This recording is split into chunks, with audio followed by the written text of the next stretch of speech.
ఏమైనా రాష్ట్ర ప్రభుత్వం తెలంగాణ ప్రజలకు శుభవార్త చెప్పింది. వరుస ఎన్నికలతో బిజీ కాబోతుంది. వరుస ఎన్నికలతో బిజీ కాబోతున్నాయి తెలంగాణ పల్లెలన్నీ కూడా. సో టైటిల్ పెట్టే ప్రయత్నం చేయండి అమ్మా. తెలంగాణ పల్లెలన్నీ వరుస ఎన్నికలతో బిజీ కాబోతున్నాయి. పంచాయతీ, సర్పంచ్ ఎన్నికలు, ఎంపీటీసీ ఎన్నికలు, జెడ్పీటీసీ ఎన్నికలు, మరి అదేవిధంగా మున్సిపల్ ఎన్నికలతో మరి తెలంగాణతో కూడా బిజీ కాబోతూ ఉంది. కాబట్టి సో దానికి సంబంధించిన వార్త మనకి ఇక్కడ కనిపిస్తూ ఉంది. రైట్, ఇంకేమున్నాయి? రైట్, ఆల్మోస్ట్ అన్ని వార్తలు కవర్ అయినాయి. ఇక్కడ ఇందిరమ్మ ఇండ్లు గృహప్రవేశము రాష్ట్ర ఆవిర్భావ దినోత్సవం రోజున జూన్ 2 ఇందిరమ్మ ఇండ్ల స్కీమ్ లబ్ధాలతో గృహప్రవేశం చేయించేందుకు అధికారులు ఏర్పాటు చేస్తున్నారు. 33 జిల్లాలో మండలానికి కనీసం ఒకటైనా ప్రారంభించాలంటూ భావిస్తున్నారు. సో ఇది కూడా పెట్టే ప్రయత్నం చేయండి తల్లి. సో చాలా వరకు ఇందిరమ్మ ఇండ్ల లబ్ధాలు చాలామంది ఎదురు చూస్తూ ఉన్నారు. ఇందిరమ్మ ఇండ్లకు సంబంధించి రాష్ట్ర సర్కార్ శుభవార్త చెప్పింది. 33 జిల్లాలో మండలానికి ఒక ఇందిరమ్మ ఇళ్లను పూర్తి స్థాయి నిర్మాణం చేసి జూన్ 2వ తారీఖున ఇందిరమ్మ ఇళ్లలో పాలు పొంగిచ్చే గృహ ప్రవేశం చేసేటువంటి ఆలోచనలో ఉందట. సో ఇందిరమ్మ ఇళ్లను మరి కంప్లీట్ చేయించి మరి జూన్ 2వ తారీఖున తెలంగాణ ఆవిర్భావం దినోత్సవం రోజే మరి గృహప్రవేశం చేసేందుకు రాష్ట్ర ప్రభుత్వం కసరత్తు చేస్తుందట. సో దానికి సంబంధించిన వార్త కనిపిస్తుంది. ఇది ఇందిరమ్మ ఇల్లు లబ్ధిదారులకు ఇది నిజంగానే శుభవార్త. మరి జూన్ 2న ఇందిరమ్మ ఇళ్ళ లబ్ధిదారులు మరి మొదటి పాలు పొంగించి ఇంట్లో పెట్టబోతున్నారు. దానికి సంబంధించిన వార్త హైలైట్ కనిపిస్తుంది. రైట్, ఇక ఇంకేమున్నాయి హైలైట్గా? దిశలో ఏమన్నాయి హైలైట్గా? పరిశోధనలో అవినీతి 2వ రాజు వివేకాసం పత్రాలు. ఇక కేశవరావు ఎన్కౌంటర్ మనం చెప్పుకున్నాం, సింధూరం గురించి మాట్లాడుకున్నాం, కవిత గురించి మాట్లాడుకున్నాం, 42 రిజర్వేషన్ మాట్లాడుకున్నాం. రైట్, స్వేచ్ఛలో చూస్తే స్వేచ్ఛలో హైదరాబాద్లో అదిరిపోయే హెరిటేజ్ అంటూ ఒక వార్త కనిపిస్తుంది. హైకోర్టు షాకిస్తూ వెళ్దామా వద్దా 33 రైట్ బిల్లులు వచ్చేసాయి మాట్లాడుకున్నాం. కారులో కాలు వికలం. సో ఇక్కడ వెళ్దామా వద్దా ఇంతకుముందు చెప్పుకున్నాం కదా, కేసీఆర్ హరీష్ రావు ఇద్దరు భేటీ అయ్యారట. కాళేశ్వరానికి సంబంధించి 3 గంటల పాటు డిస్కషన్ జరిగితే మామూలు పోవాలన్నా వద్దా అని ఆలోచన చేస్తే ఇక ఫైనల్గా మామహే వద్దు ఏమవుతుంది అని చెప్పినట.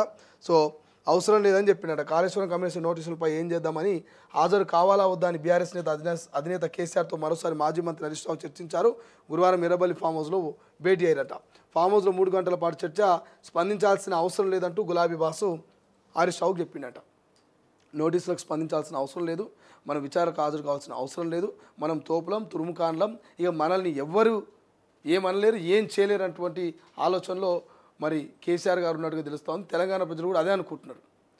నోటీసులను గౌరవించి హాజరు కావాలి, ప్రతిపక్ష నాయకుడిగా అసెంబ్లీకి హాజరు కావాలి, కానీ అసెంబ్లీకి హాజరు గారు, ఇటు నోటీసులకు హాజరు గారు, ఇట్లా చాలా అంశాలు మరి ఇక్కడ కేసీఆర్ గారి దగ్గర కనిపిస్తూ ఉన్నాయి. కాబట్టి చూద్దాం, ఇప్పుడైనా కమిషన్ని గౌరవించి మరి కమిషన్ ఇచ్చిన నోటీసులకు రెస్పెక్ట్ ఇచ్చి ఇద్దరు మాజీ ముఖ్యమంత్రి కేసీఆర్, మాజీ మంత్రి హరీష్ రావు గారు హాజరు గారా? అయినా ఒక లెక్క ఉంటుంది, హాజరు కాకపోతే ఇంకో లెక్క ఉంటుంది.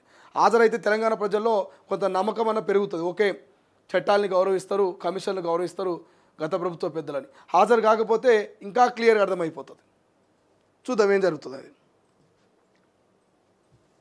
ఇక నమస్తే తెలంగాణ చూస్తే అందులో ఏం పెద్దగా వార్తలు హైలైట్ కనిపించట్లేదు. ఇక మనం పోల్ పెట్టినాక చివరిలో పోల్ చూద్దాం అనుకున్నాం కదా మనం.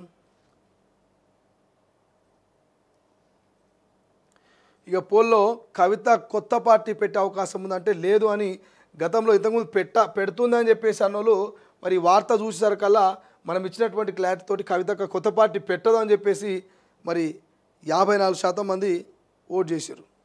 ఏమైంది? కిందికి పోదు పైకోదు.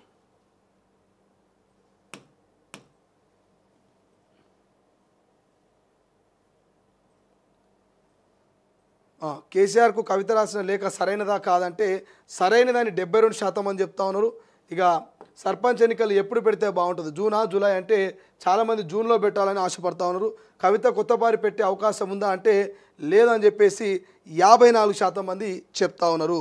సో ఇది ఇవాళ మార్నింగ్ న్యూస్లో క్లియర్గా అర్థమవుతోంది.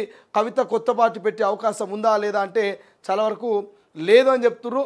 ఇదంతా కూడా ఒక డ్రామా, మీడియా అటెన్షన్ డైవర్ట్ చేయడానికి మాత్రమే మరి కల్వకుంట్ల ఫ్యామిలీ క్రియేట్ చేసినటువంటి ఒక అద్భుతమైనటువంటి కథ, అద్భుతమైనటువంటి ఒక సీరియల్ డ్రామా, అద్భుతమైనటువంటి ఒక రాజమౌళి లాంటి త్రిబుల్ లాంటి సినిమా అంటూ మరి ప్రజలే కామెంట్ చేస్తూ ఉన్నారు. కాబట్టి ఈ అద్భుతమైనటువంటి త్రిబుల్ లాంటి మరి కల్వకుంట్ల సినిమా ఎన్ని రోజులు ఆడుతుంది, ఎన్ని రోజులు ప్రజల్లో ఉంటుంది, ఎన్ని రోజులు వార్తల్లో నిలుస్తుందో మనం కూడా భవిష్యత్తులో చూద్దాం. సో ఇవి వాటి వార్తలు. మరిన్ని వార్తలతో మళ్ళీ రేపు పొద్దున ఉదయం 7 గంటలకు కలుద్దాం. చూస్తూనే ఉండండి తొలి వెలుగు. నమస్తే, welcome to good morning Telangana. నేను మీ శ్రీశైలం. సో నిన్నటి నుంచి ఒక వార్త సోషల్ మీడియాలో చక్కర్లు కొడుతుంది. నిన్న రాత్రి నుంచి ఇంకా పెద్ద ఎత్తున ప్రచారం జరుగుతుంది. ఆ వార్త ఏందా వార్త అని అందరూ అనుకోవచ్చు. ఇప్పటికే మీకు అర్థమై ఉండొచ్చు. మరి మాజీ ముఖ్యమంత్రి కేసీఆర్కు తన బిడ్డ నంబాల కేశవరావు, మావోయిస్టు పార్టీ కేంద్ర ప్రధాన కార్యదర్శిగా ఉన్నటువంటి నంబాల కేశవరావు మొన్న బీజాపూర్కు సంబంధించి ఏదైతే ఛత్తీస్గఢ్ ఆ అడవుల్లో జరిగినటువంటి ఎదురు కాల్పుల్లో చనిపోయాడంటూ మరి కేంద్ర పోలీసు బలగాలు వెల్లడిస్తూ ఉన్నాయి. అటు